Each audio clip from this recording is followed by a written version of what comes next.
नमस्कार बंधुरा BP food किचेने सबाइके स्वागत। आज आमी बानाबो फुलकपिर एकटी नतून रेसिपि। तो पुरो भिडियोटा देखते थाकुन।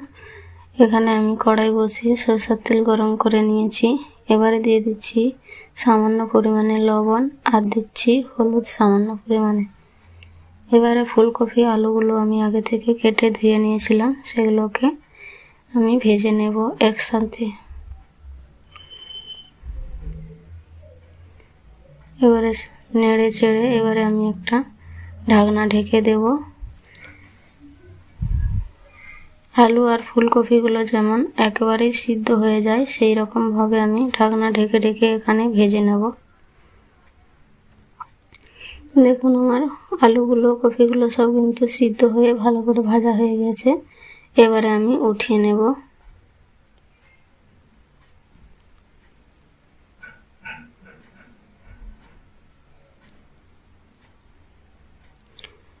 ওই কড়াতেই আবার আমি সরষের তেল দিয়ে দেব। আপনারা চাইলে সাদা তেলও করতে পারেন। এখানে আমি দিয়ে দিচ্ছি সামান্য পরিমাণে চিনি। চিনিটা উপরে ওঠার পরে আমি দিয়ে দিচ্ছি তেজপাতা আর গরম মশলা। এগুলোকে একটু ভেজে নেব।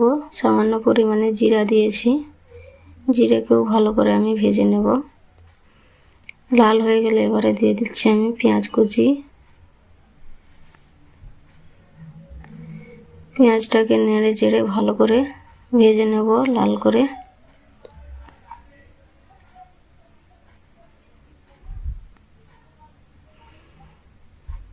পেঁয়াজটা ভাজা হতে থাক।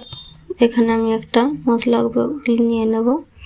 এখানে আমি নিয়েছি 4 চামচ দই, টক দই। এবারে দিয়ে দিচ্ছি হাফ চামচ হলুদের গুঁড়ো। এখানে নিয়েছি হাফ চামচ লঙ্কা গুঁড়ো আর হাফ চামচ কাশ্মীরি লঙ্কার গুঁড়ো। আর দিচ্ছি স্বাদ মতো লবণ। এবারে দিয়ে দেবো আমি 1 চামচ ধনে গুঁড়ো। এগুলোকে সব ভালো করে মিশিয়ে নেব।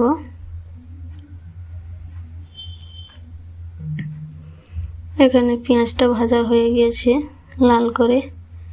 এবারে দিয়ে দেবো আমি আদা, রসুন, টমেটো একসাথে বেটে রেখেছিলাম। রসুনের কাঁচা গন্ধটা চলে যাওয়া পর্যন্ত আমি ভালো করে এখানে নেড়ে চেড়ে ভেজে নেব। তেল ছেড়ে যাওয়া পর্যন্ত ভালো করে ভেজে নিতে হবে। দেখুন আমার ভাজা ভাজা হয়ে গিয়েছে। এবারে যে আমি মশলাটা বানিয়ে রেখেছিলাম সেই মশলাটা দিয়ে দেব।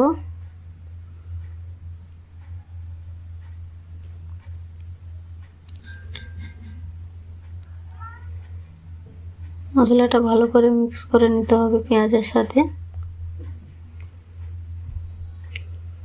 এবারে আমি বাটিটা একটু সামান্য পরিমাণে জল দিয়ে দেব।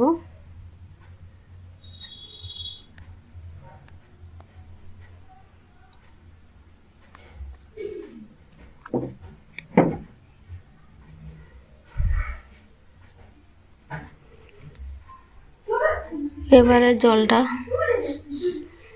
শুকিয়ে যাওয়া পর্যন্ত আমি ভালো করে মশলাটা কষিয়ে নেব। এখানে দিয়েছি আমি 2 চামচ মতো এখানে কসুরি মেথি।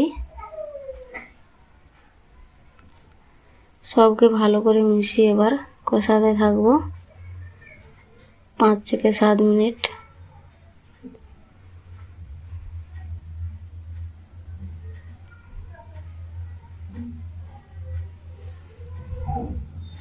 এখানে দিয়ে দিচ্ছি আমি 2টো কাঁচা লঙ্কা ভেঙে দিয়েছি।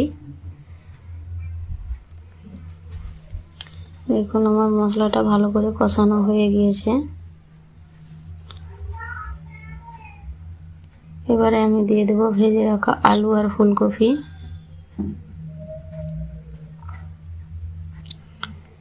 এগুলোকে ভালো করে আমি মশলার সাথে 2-3 মিনিট মতো কষিয়ে নেব। সামান্য পরিমাণে জল দিয়ে দিয়েছি এখানে।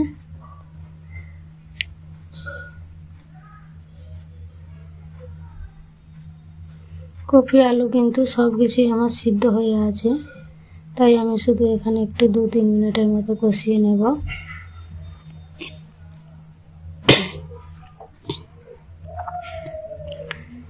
এখন কষানো আমার হয়ে গিয়েছে।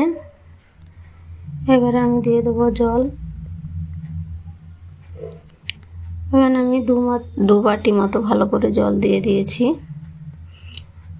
এই সবজিটা কিন্তু একটু শুকনো শুকনো হবে, তাই আমি জলের পরিমাণ একটু কম করে দিয়েছি। আপনারা চাইলে বেশি পরিমাণেও জল দিতে পারেন, কিন্তু তাতে ঝোলটা বেশি রয়ে যাবে, খেতে কিন্তু ভালো লাগবে না।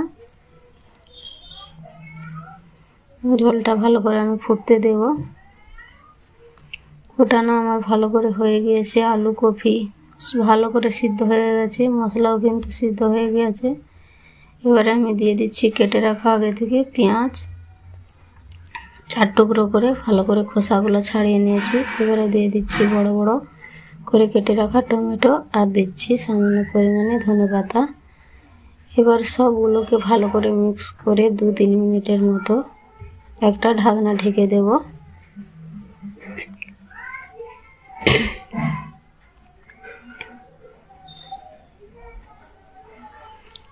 এটা কিন্তু আমি বানাচ্ছি ফুলকপির দো পেঁয়াজা।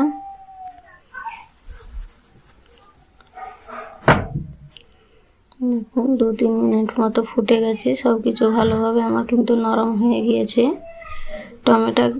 টমেটো কিন্তু এই টাইমে দিলে টমেটোর টক টক লাগে, ঝোলটা কিন্তু খেতে খুব ভালো লাগবে।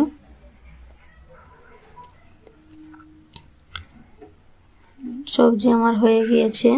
ভিডিওটি ভালো লাগলে অবশ্যই লাইক এবং সাবস্ক্রাইব করবেন। Thank you.